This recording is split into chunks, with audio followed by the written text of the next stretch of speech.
Assalamu alaikum students, how are you all?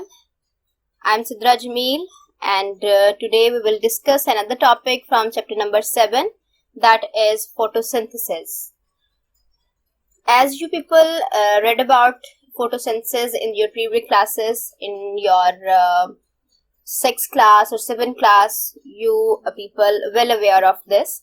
But here we will discuss some more detail about the process of photosynthesis. ठीक, so first of all हम ये बात करना चाहेंगे, थोड़ा सा इंट्रोडक्शन लेना चाहेंगे कि एक्चुअली फोटोसिंथेसिस है क्या और ये किस तरह से हमारे इन्वायरमेंट में क्या रोल प्ले करती है, हमारे लिए क्यों ज़रूरी है, प्लांट्स के लिए इसके लिए क्यों इतनी ज़्यादा इम्पोर्टेंस है। ये सारी चीज़ें हम इसके इंट्रोडक्शन में कवर करेंगे। Clear? So first of all it's a anabolic process. आपको पता है चैप्टर 6 में हमने मेटाबॉलिज्म की डेफिनेशन कही थी कि all the chemical reaction taking place in our body और in any living body is called metabolism. और उस मेटाबॉलिज्म की दो टाइप्स हैं, एनाबॉलिज्म और कैटाबॉलिज्म।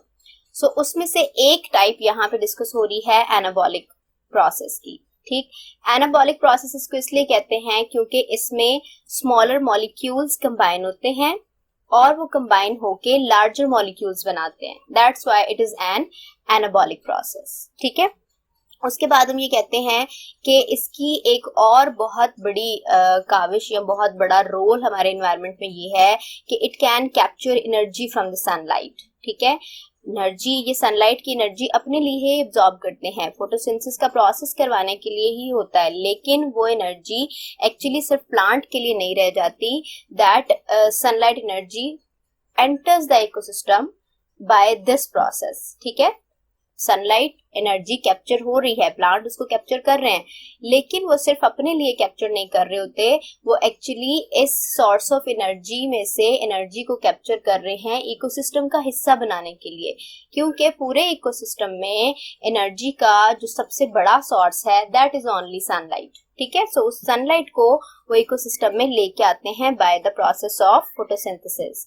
फिर उसके बाद हम कहते हैं कि ये सनलाइट एनर्जी को एक्चुअली किस तरह से इकोसिस्टम का हिस्सा बनाते हैं, तो लाइट एनर्जी को कन्वर्ट कर लेते हैं into chemical energy in the form of food stuff, और फिर उस फूड स्टफ को सारे के सारे लिविंग ऑर्गेनिज्म जो हैं वो यूटिलाइज करते हैं, और इस तरह से ये सनलाइट का जो एक एलिमेंट है जो कि केमिकल एनर्जी में कन्वर्ट हो चुका है, उस एनर्जी को सारे के सारे लिविंग ऑर्गेनिज्म जो हैं वो यूज करते हैं। क्लियर? और उसके बाद हम कहते हैं कि ये प्रोसेस जो है वो बायोएनर्जेटिक्स की बेस है। ये चैप्टर हम चैप्टर 7 बायोएनर्जेटिक्स पढ़ रहे हैं, जिसको हमने इस तरह से डिफाइन किया था कि bioenergetic actually is a relationship of energy and transformation of energy, यानी एनर्जी का, डिफरेंट फॉर्म्स ऑफ एनर्जी का आपस में क्या रिलेशनशिप है और वो किस तरह से इंटरकन्वर्टेबल है। ठीक है, ये सब हमने इसमें पढ़ना है, लेकिन उस एनर्जी का सबसे बड़ा सोर्स और सबसे बड़ी बेस जो बनती है, जो प्रोसेस बनता है, दैट इज एक्चुअली फोटोसिंथेसिस। ठीक है, इसके बाद हम बात करेंगे कि फोटोसिंथेसिस जो है वो एक्चुअली लाइट एनर्जी को केमिकल एनर्जी में तो कन्वर्ट कर लेती है, फिर इस कन्वर्जन का और क्या क्या जो है वो इंटरकन्वर्टेबल प्रोसेसेस किए जाते हैं, इस केमिकल एनर्जी को और किस फॉर्म्स ऑफ एनर्जी में कन्वर्ट किया जाता है। ठीक, सो बायोएनर्जेटिक्स की बेस जो है वो हमें कौन दे रहा है? फोटोसिंथेसिस।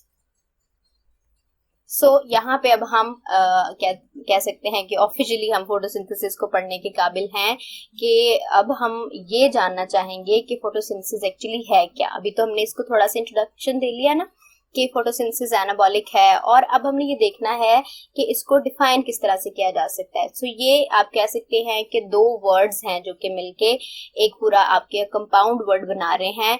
एक वर्ड है फोटो और दूसरा वर्ड है सिंथेसिस। तो photo means light and synthesis mean making of. So making of light इसका मतलब नहीं है, इसका मतलब ये है making of food in the presence of light. ठीक है, सो इसको आप अगर अच्छे अल्फाज में डिफाइन करना चाहो, जो कि आपने प्रीवियस क्लासेस में भी पढ़ा होगा, तो वो डेफिनेशन क्या बनती है? It is photosynthesis the synthesis of glucose from carbon dioxide and water in the presence of sunlight and chlorophyll with oxygen as a by product. ये इस पूरे के पूरे प्रोसेस का वो कह सकते हैं कि आपको दरिया को कूजे में बंद करके दे दिया है कि पूरा प्रोसेस एक्चुअली क्या है कि उसने कार्बन डाइऑक्साइड और वाटर लेना है एनवायरनमेंट से और इन द प्रेजेंस ऑफ सनलाइट और क्लोरोफिल उसको कन्वर्ट कर देना है इनटू ग्लूकोज एंड ऑक्सीजन। उस ग्लूकोज को प्लांट्स जो हैं वो या तो अपनी फूड के सोर्स के जरिए यूज कर लेंगे या फिर उसको स्टोर कर लेंगे फॉर फर्दर ऑर्गेनिज्म, और ऑक्सीजन जो है वो एक्सेल कर दी जाती है। ठीक है, सो इसकी डिटेल हम आगे देखते हैं कि एक्चुअली इसके रॉ मटेरियल्स क्या हैं। अभी मैंने सारे का सारा प्रोसेस आपसे कहा कि उस एक डेफिनेशन में ही आ गया। अब इसको हम स्टेप बाय स्टेप देखते हैं कि ये डेफिनेशन एक्चुअली बताना क्या चाह रही है। उसी डेफिनेशन में इसके रॉ मटेरियल्स थे। रॉ मटेरियल का मतलब वो सारे कंपाउंड, वो सारे केमिकल्स जो कि इस प्रोसेस में इस्तेमाल होने हैं, उनको रॉ मटेरियल्स कहते हैं। और रॉ मटेरियल्स कौन कौन से हैं? Carbon dioxide, water and sunlight. ठीक है, क्लोरोफिल उसको एब्जॉर्प्शन के लिए होता है, वो रॉ मटेरियल में शामिल नहीं है, वो प्लांट का आप कह सकते हैं सेल्स का पार्ट होता है। ठीक है, सो क्लोरोफिल की मौजूदगी में सनलाइट एब्जॉर्ब होगी और वो सनलाइट जो है वो कार्बन डाइऑक्साइड और वाटर इन दोनों को मिलाने का काम करेगी, जो कि इसके प्रोडक्ट्स में कन्वर्ट हो जाएंगे। अब प्रोडक्ट्स क्या हैं? प्रोडक्ट्स दो तरह के हैं। एक तो इसका मेन प्रोडक्ट है जिसके लिए ये प्रोसेस करवाया जाता है, जिसके लिए अल्लाह ताला ने ये प्रोसेस बनाया है, और दूसरा है हमारे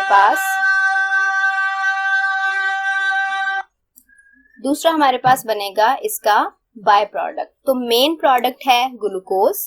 इस ग्लूकोज के लिए ही ये सारे का सारा प्रोसेस जो है वो बनाया गया है। ठीक है, जैसे कि आप कह सकते हैं कि इस ग्लूकोज को प्लांट सबसे पहले तो यूटिलाइज करते हैं अपने मेटाबॉलिज्म के लिए, अपने डिफरेंट केमिकल रिएक्शंस, अपने लाइफ प्रोसेसेस को पूरा करने के लिए इस ग्लूकोज की सेलुलर रेस्पिरेशन की जाती है, उससे एनर्जी हासिल की जाती है, उससे अपने डिफरेंट कंटेंट्स पूरे किए जाते हैं।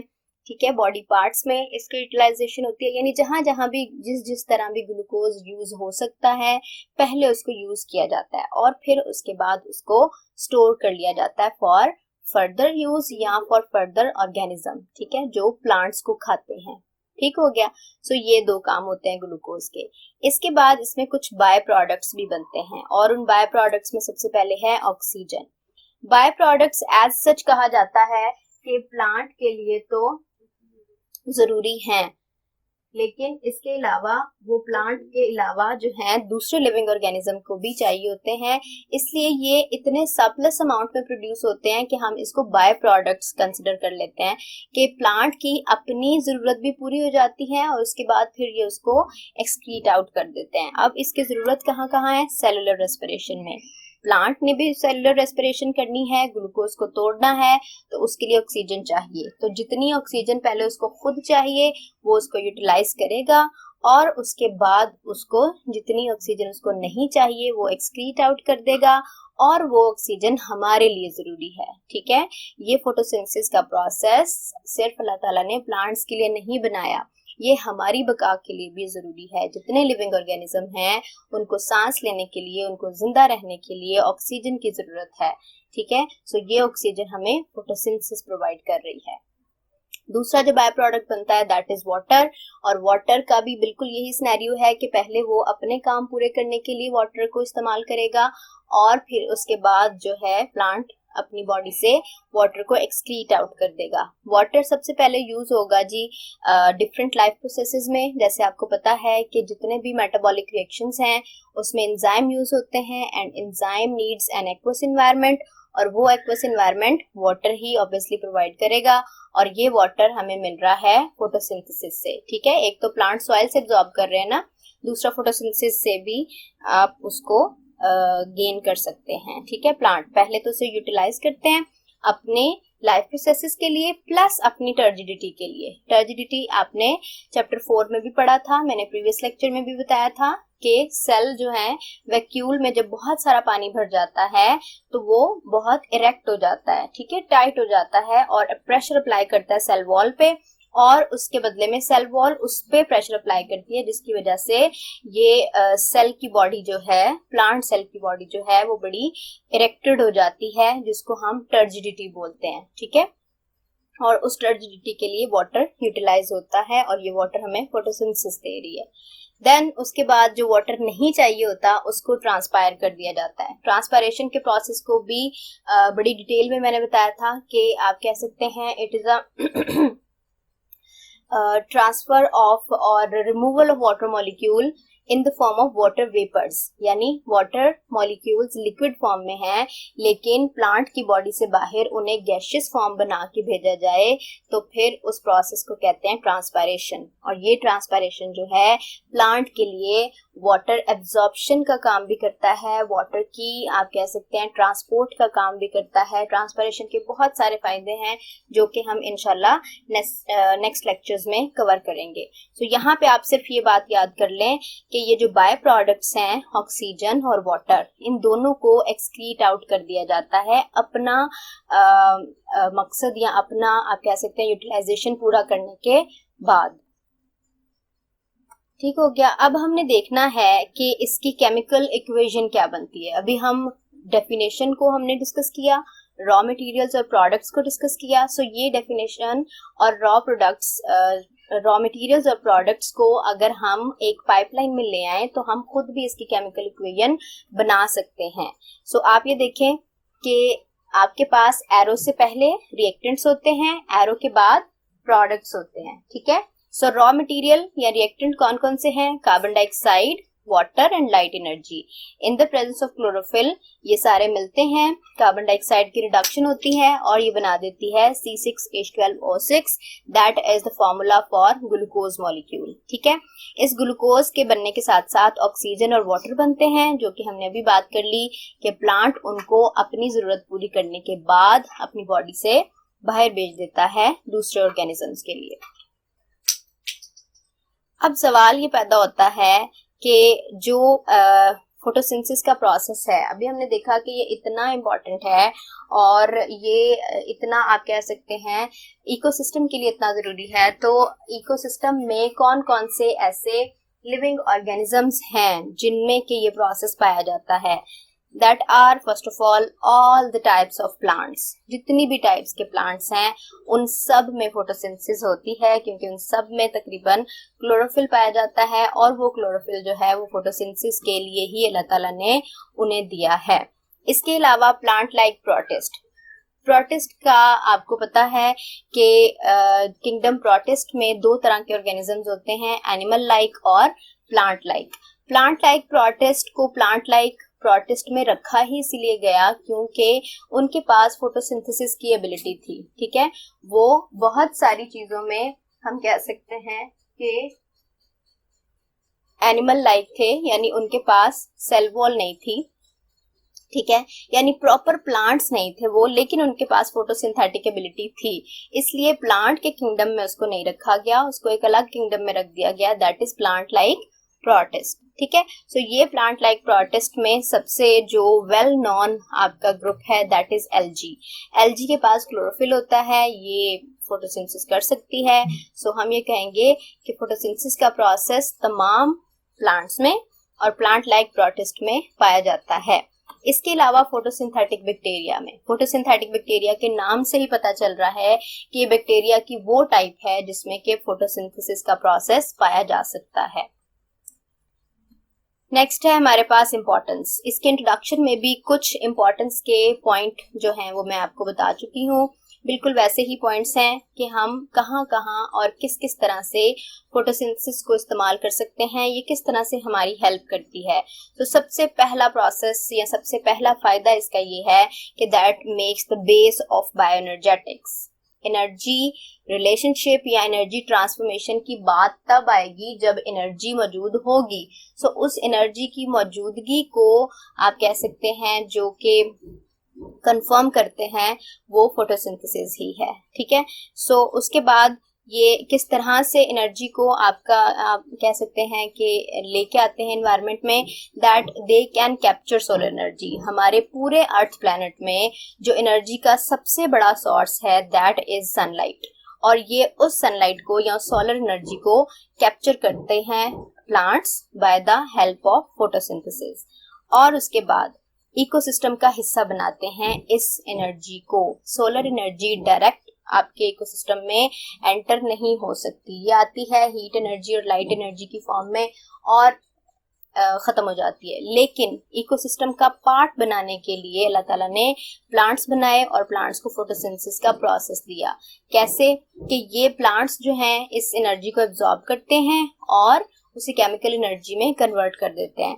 वो केमिकल एनर्जी प्लांट्स के पास मौजूद है। उन प्लांट्स को जब हर्बीवोर्स खाएंगे तो वो एनर्जी हर्बीवोर्स के पास चली जाएगी।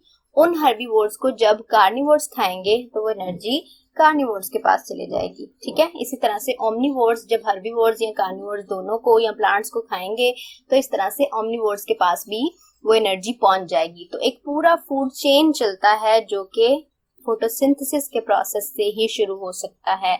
इसके बगैर जो फूड चेन है उसका आप कह सकते हैं वजूद मुमकिन नहीं होता। ठीक है, सो ये सोलर एनर्जी को कन्वर्ट करता है इनटू केमिकल एनर्जी और ये केमिकल एनर्जी एक्चुअली हमारी बॉडी में या प्लांट की बॉडी में मौजूद होती है पोटेंशियल एनर्जी की फॉर्म में और ये पोटेंशियल एनर्जी फिर कन्वर्ट होती है into kinetic energy and heat energy according to our need. यानी हमने कोई भी काम करना है उसके लिए पोटेंशियल एनर्जी कन्वर्ट होगी काइनेटिक एनर्जी में। चलना है, फिरना है, बोलना है, पढ़ना है, तो हर तरह से हमें मूवमेंट की जरूरत होगी और वो मूवमेंट एक्चुअली काइनेटिक एनर्जी है जो हमें कहाँ से मिल रही है, पोटेंशियल एनर्जी से। और ये पोटेंशियल एनर्जी हमें कहाँ से मिली, जो हमने प्लांट्स को एज अ फूड सोर्स इस्तेमाल किया था।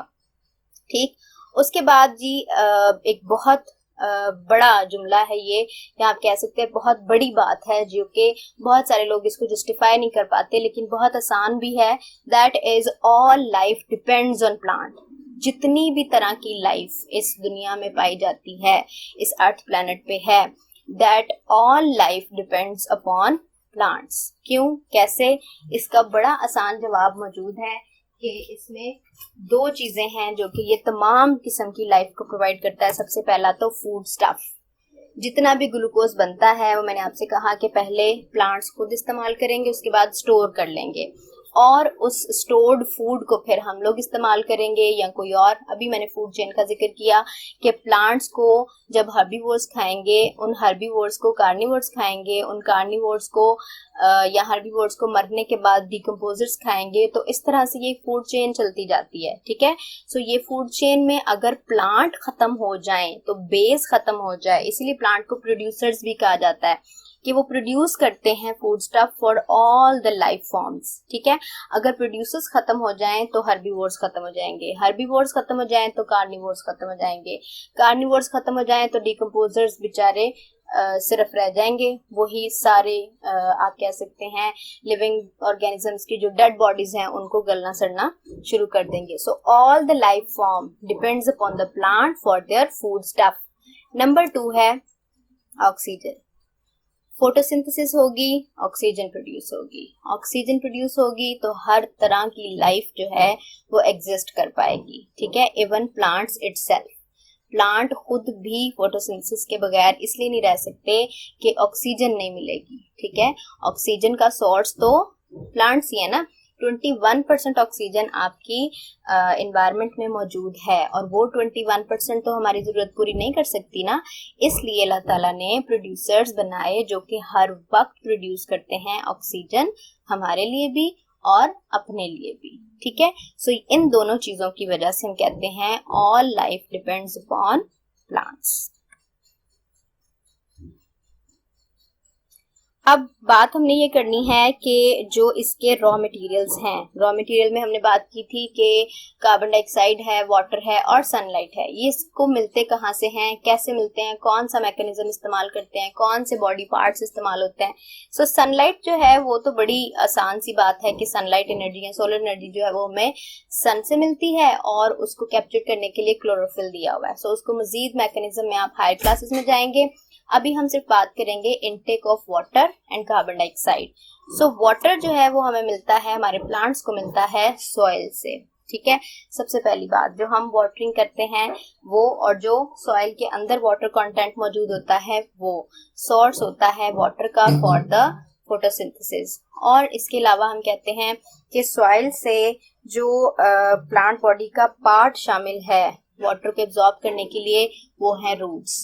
और रूट्स के पास कुछ स्पेशल टाइप की आप कह सकते हैं एक्सटेंशंस होती हैं जो कि वाटर की एब्जॉर्प्शन के अमल को तेज कर देती हैं, और वो हैं रूट हेयर्स। ठीक है, रूट्स के पास छोटे छोटे बाल होते हैं और वो सब के सब जो है वो वाटर को एब्जॉर्ब करने के काबिल होते हैं। ठीक हो गया। और उसके बाद जो मैकेनिज्म इस्तेमाल किया जाता है for the absorption of water from the soil, that is osmosis. Osmosis को आपने चैप्टर 4 में बहुत डिटेल में पढ़ा था।